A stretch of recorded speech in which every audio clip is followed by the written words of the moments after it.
Salam, hər vaxtınız xeyir dəyərli yoldaşlar və əziz müəllimlər. Bugün sizləri yeni çıxacaq olan Azərbaycan dili 6-cı sinif monitorinq kitabı ilə tanış etmək istəyirəm. Kitabımızın qısa təqdimatını, yəni qabaqcadan belə deyək də, bilin ki, kitabın içində nə var və bunu almağa dəyər yoxsa yox. Yəni kitab siz düşünülüb, sizin üçün yazılıb ki, monitorinq imtahanında şagirdlərimiz əziyyət çəkməsin və bazarda ümumiyyətlə monitorinqə aid normal bir vəsait olmadığını bilib, özümüzün belə ehtiyacı olduğunu başa düşüb, belə bir vəsait ortaya çıxarmışıq. Kitab sizin üçündür, şagirdlər üçündür. Oxuyub anlamağımıza, onların oxuyub anlaması, ümumiyyətlə yeni model monitorinq çərçivə sənədinə uyğun olaraq kitab hazırlanıb. Yəni istəyimiz budur ki, müəyyən qədər şagirdlərimizə töhfə verək. Yəni bu vəsait belə deyək də, nə qazanc məqsədilə, nə və başqa bir məqsədlə yazılmayıb. Belə bir, məsələn, bazarda yoxdur. Məsələn, 9-cu sinif desək, 9-cu sinif kifayət qədər var, 11-ci sinif kifayət qədər var. Amma yeni dərslik əsasında, 6-cı sinif əsasında bu qədər geniş olan bir vəsait yox idi.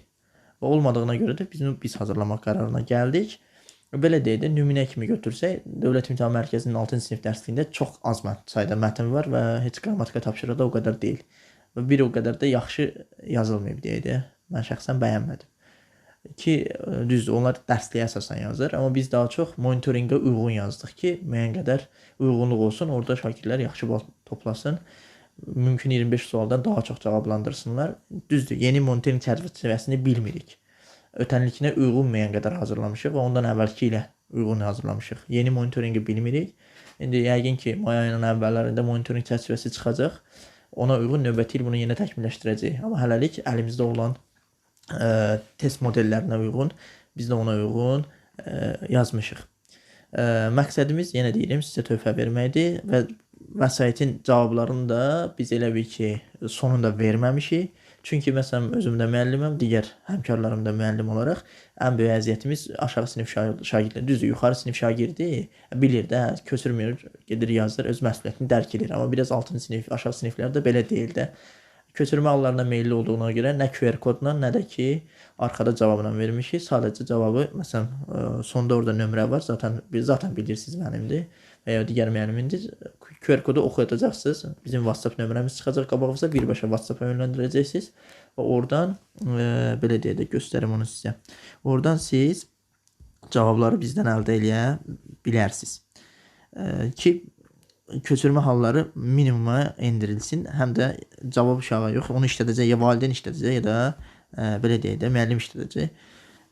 Bax, bu QR kodları oxudub, hər ikisi müəllifdən cavabları PDF şəklində əldə edə biləcəksiniz. Yalnız cavabları. Aydındır. Cavabları əldə etdikdən sonra, yəni uşaq yazacaq, siz rahatlıqla yoxlatdıra bilərsiniz. Və ya nömrələrin birbaşa özünə də yazıb, cavab əldə etmək mümkündür. Aydındır bu formatda. Ümumiyyətlə, belə deyək də, monitorinqin ümumi desək, özündə 50 sınaqdan ibarətdir. Bu 50 sınağın cəmi 100 mətn, sadəcə 100 mətn oxuyub anlama. Oxuyub anlama yalnız 50-si bəddidir, yəni bəddi mətn, 50-si isə qeyri-bəddi mətndir, yəni publisistik, məlumat xarakterli olan mətnlərdir. Mətnlərin ölçüsü əvvəldə biraz kitabın əvvəlində daha sadə mətnlər verilib, amma sonuna doğru daha belə deyək də, düşündürücü, analiz tələb edən və həcmi daha geniş olan mətnlərə yer vermişik. Getdikcə işləyə-işləyə uşaq öyrəşəcək, açılışacaq, daha rahat test yaza biləcək. Müəyyən qədər dim sxemlərindən də istifadə etmişik, dim tipli mətn tapşırıqların o formada olan suallarda da istifadə etmişik, monitorinqə uyğun da istifadə etmişik. Fərdi yaradıcılıq sualları da var ki, siz bundan rahatlıqla faydalana bilərsiniz. Bununla yanaşı, yəni dedik, oxuyub anlama 100 mətn ki, heç bir vəsaitdə bu qədər 6-cı sinifə aid 100 mətn yoxdur. Bunu rahatlıqla deyə bilərik. Qrammatika tapşırıqları. 8 bölmə dərslikdə, yeni dərslikdə çalışmalar var. 8 bölmədə, yəni KSQ 1, KSQ 2 və s. və s. 8 bölmənin hər birinə aid 30, 20, 25 sayda indi hər bölməyə aydın sırf qrammatika tapşırığı ki, ola bilər ki, belə ehtimal götürə bilərik. Bir sual düşə bilər qrammatika və ya düşməsə belə, ümumiyyətlə yeni dərslik əsasında belə bir vəsaitdə məncə olmalı idi. Üçüncü, qeyri-verbal mətn nümunələri ki, ötən il düşdü və biz müəllimlərə də əlavə olundu az standart kimi ki, biz qeyri-verbal mətndən mətni oxuyub anlamaq, oradan bir nəticə çıxartmaq, əməl aparmaq üzərində və s. və s. Həm bizim, həm də şagirdlərin ehtiyacı olduğunu düşünüb qeyri-verbal mətn nümunəsi də vermişik 5-6 ədəd ki, bunu çox vermək olmur. Çünki dar bir mövzudur. Yəni hamısı bir-birinə oxşayacaq, amma maksimum istifadə edib bir neçə mətn nümunəsi yaratmışıq. Yəni illər ərzində təkmilləşib daha çoxunu halda əlavə etməyi düşünürük. Ən azından düşən mətn nümunələrini görmüsünüz və biz də ona uyğun fərqli cədvəl sxemlər formasında vermişik. Bunu da sonda işlədib tanış edə bilərsiniz ki, qeyri-verbal mətn bax belə olur, belə düşə bilər və s. Və KSG, BSG. 6-cı sinif dərsliyində 8 KSG nümunəsi var. Bizim metodik vəsaitimizdə ona uyğun 8 KSG, 15 suallıq mətn və plus qrammatika, bunları da mətndən saya bilərik. Plus da 2 dənə də BSG materialı və plus da əlavəsində diaqnostik qiymətləndirmədə bölmənin əvvəlində verilmişdir. Və test tapşırıqlarının cavabları da normal halda dediyim bizə yazıb əldə edə bilərsiniz. Vəsait mən bu videonu yəqin ki bugün yükləyəcəm. Hardasa bundan 2-3 gün sonra satışda olacaq. Yəni indidən əgər əldə etmək istəyirsinizsə, belə deyək də, toplu olaraq bütün respublika ərazisində böyük kitabxanalarda, kitab evlərində olacaq. Siz məsələn tutalım X deyirəm, Tovuz rayonunda yaşayırsınız. Tovuz rayonunda gedirsiniz, kitab evinizdə hər zaman kitab aldığınız, mənə bu kitabın şəklini göstərirsiniz. Bundan mənə 30 dənə lazımdır və ya şagirdlərim götürəcək 20 dənə lazımdır ki, o sayda ora gətirsinlər. Yoxsa məsələn hər kitab evinə 30 dənə verilmir də. Belə deyək də, başlanğıc olaraq 5-6 dənə, 3-4 dənə göndərilir ki, müəllimlər istifadə olunsun. Bunu niyə deyirəm? Məsələn Gəncə, Tovuz, Şimal bölgəsindən bir çox müəllimlər mənə yazıb, biz istəyirik 50 dənə, 60 dənə AB sinifi var və ya Bakıdan və s. Siz istəyirsinizsə, şagirdi ora göndərəcəksinizsə, o sayda deyin ki, qabaqcadan gətirsinlər. 2 günə, 3 günə maksimum gətirirlər bu formatda. Aydındır. Şəxsən məsələn mən özüm Lənkərandan kitab alıram. Lənkəran kitab evinə atmışam ki, bu kitabdan mənə 10 dənə gətirərsiniz və ya 20 dənə gətirərsiniz. Bu formatda gətirirlər. 2 gün sonra gedib götürürəm bu formatda. Kitabın satış qiyməti üstündə 14 manat və ya 13 manat olacaq. Yəni o bizdən asılı olan bir şey deyil. Çünki kitab rəngli kitab olacaq. Həm nəyə görə rəngli? Şagirdin diqqətini çəkə bilsin. Rəngsiz olanda bir qədər solğun və diqqət çəkmir. Aşağı sinif uşaqları rəngli kitabları sevir. Hətta yəni biz özümüz də bunu görəndə, şəkli görəndə maraqlı gəlir ki, görün mətndə nə var, nədən bəhs olunur və ya digər mətnlərdə. Avtomatik diqqət çəkir və həvəsləndirir sanki. Yəni biz bunu bilib bu formatda verməyi məsləhət bilmişik. Bütün mətnlərdə şəkillər var. Şəkil biraz diqqət çəkir və oxumaya insana həvəsləndirir. Görək burada nədən söhbət gedəcək də müəyyən qədər və rəngli olduqda bir qədər də diqqət çox çəkir. Və bu da onun qiymətinə əsasən də təsir edir. Səhifə kitab hardasa 200 səhifədən ibarətdir. Yəni bundan biraz başa çıxanlar kitabın normal qiyməti olduğunu başa düşəcək. Yəni kitab baha deyil. Zaten bugünkü indi o pul elə bir şey deyil və oradan bizə çatacaq bir məbləğ də yoxdur. Yəni mən biraz açıq sözlü olduğum üçün bunları sizə deyirəm. Üstündə 14 və 13 olur. Kitab evlərindən 12-yə, 11-ə, 13-ə, hətta elə öz qiymətinə verən kitab evlərdə ola bilərlər. Yəni bu bizli bir şey deyil, bəri başdan deyirəm. Sonra kitabın PDF-i üçün heç kim yazmasın. Yəni PDF-i verin, 100 manat verirəm, 200 manat verirəm. Elə şeylər xahiş edirəm, olmur. Yalnız orijinal PDF məndə, bir də nəşriyyatda olur. Orijinal PDF heç kimə verilmir. Başqa nə deyə bilərik? Mündəricata baxanda monitoring 1-dən tutmuş ta 50-yə kimi 50 ədəd mətnli monitoring var. Qeyri-verbal 5 dənə var. Diaqnostik qiymətləndirməmiz var. KSG-lərimiz var burada. KSG-lərimiz var burada. Və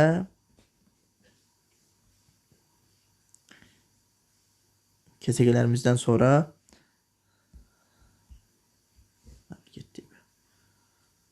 bircə dəqiqə.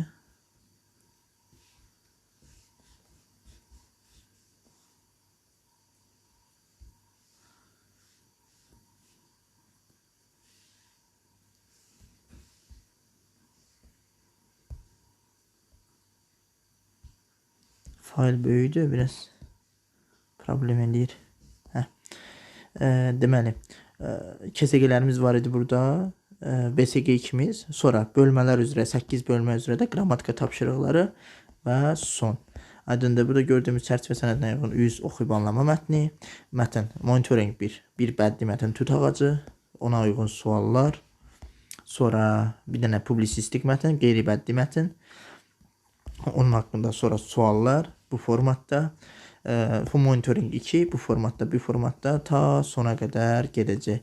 Belə tipli suallar, cədvəl sxem sualları, Venn diaqramlarını vermişik, səbəb-nəticə əlaqəsi vermişik ki, monitoringdə bunlar istifadə olunub.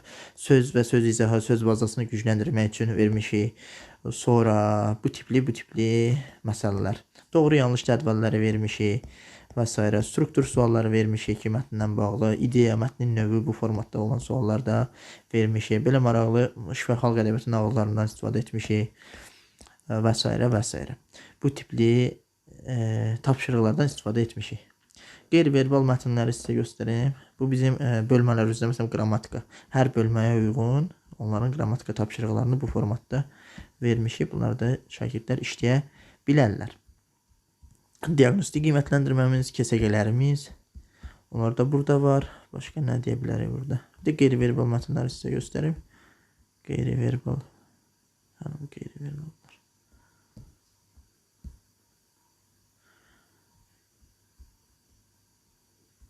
Baxın, qeyri-verbal mətnlərimiz bu formatdadır. Məsələn, belə bir fiziki coğrafiya xəritəsi verib bundan oxuyub anlamaq istəmişik. Belə çətin görünməyinə baxmayın, rahatdır. Yuxu rejimi haqqında belə cədvaldan, sxemdən, belə diaqramlardan, ölkələr üzrə belə bir şeylər çıxartmışıq. Belə bir səviyyə sualları var. Belə bir qeyri-verbal mətn nümunələri də vardır. Qısaca başqa kitab haqqında demək olar ki, sizə məlumat verdim dolğun olaraq. Kimsə alıb istifadə edəcəksə, necə deyim, cavablarını bizə yazıb əldə edə bilər. Yəni bu qədər. Kitab haqqında bu qədər. Sonra kitabın hazırlanmasında əməyi keçən buradakı müəlliflərə dərin təşəkkürlərimizi bildiririk. Dizaynerimiz Nigar xanıma böyük təşəkkürlər edirik. Çox böyük əziyyəti olmuşdu kitab üzərində və bu qədər. Başqa kimin nəsə sualı olsa və s. barədə təklif və iradə olsa bizə bildirə bilər. Təbii ki, 200 səhifəlik bir kitabdır. Burada çoxlu səhvlər inanmıram ki, ola. Çünki biz bunu dəfələrlə işləyib, nəşr elətdirmişik. Çıxardıb işləmişik özümüz şəxsi olaraq. Səhvlər, yenə deyirəm, cüzi səhvlər ola bilər. Hərf səhvləri ola bilər ki, dəfələrlə işləmişik. Çünki mətn yığmaq çətin bir işdir. Mətn sualları hazırlamaq, abzasa bölmək, ümumiyyətlə sıxışdırmaq, onu düzəltmək kitab alınında çox çətindir. Qrammatika çox rahatdır, amma mətni işləyənlər bilir ki, çox çətindir. Xüsusən də 100 neçə mətn yığmaq rahat iş deyil. Bununla yolda səhvlər olsa, hərf səhvi görsəz, ümumiyyətlə səhv sual görsəz, ki, inanmıram çox olsun, ola bilməz. Burada 200 səhifədə belə deyək də 3-4 dənə səhv çıxar ya çıxmaz. İnşallah o da olmaz. Olanda bizə bildirin ki, biz növbəti nəşrdə onları düzəldək. Təklif iradlarınızı elə mənə və ya digər müəllifə bildirə bilərsiniz. Heç bir problem yoxdur bunun üçün. İzlədiyiniz üçün təşəkkürlər. Kitabı əldə etsəz əgər bizimlə bölüşməyi unutmayın.